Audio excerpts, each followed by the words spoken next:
Baroda fire સ્ટેશનથી 4 ગાડી અહીંયા છોડવામાં આવી, એમ્બ્યુલન્સ, ગજરાજ વોટર ટેન્કર તેમજ ઇમરજન્સી ટેન્ડર રેસ્ક્યુ વાહન.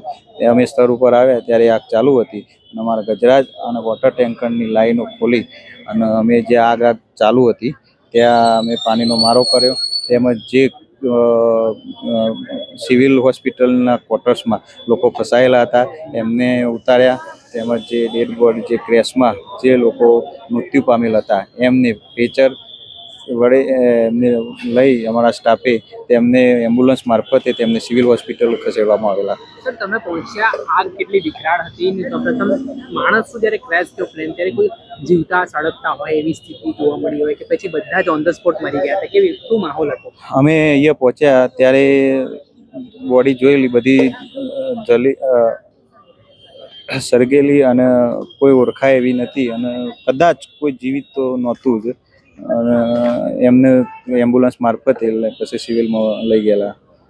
સર, તમારો આટલો અનુભવ રહ્યો છે, આ પ્રથમ ઘટના અમદાવાદમાં કહી શકાય એવી બની છે, તો આ અનુભવ કેવી રીતનો રહ્યો હતો? કેવી રીતે રેસ્ક્યુ ઓપરેશન ખાસ એ જીવના જોખમે ફાયર વિભાગને કરવું પડતું હોય છે, તો કેટલી હાલાકી આ સમયે તમે પણ અનુભવી, કેમ કે આગનું ટેમ્પરેચર પણ હાઈ હોય જ્યારે તમે આ પરિસ્થિતિ જોતા હો? આ મારી સર્વિસના 13 વર્ષ થયા, એમાં હું પહેલો કોલ કહી શકું કે જે મેં આવો કોલ કોઈ દિવસ જોયેલો જ નથી કે જે આવડી મોટી આગ, તેમાં આગમાં આટલા લોકો મૃત્યુ પામેલ હોય. તો સર, તમે અંદર ગયા ત્યારે ઉપર રેસિડેન્ટ ઇન્ટર્ન ડોક્ટરો પણ હતા, તો રેસ્ક્યુની કામગીરી કઈ રીતની થઈને કેટલા સમય દરમિયાન રેસ્ક્યુ કરી લેવામાં આવેલું?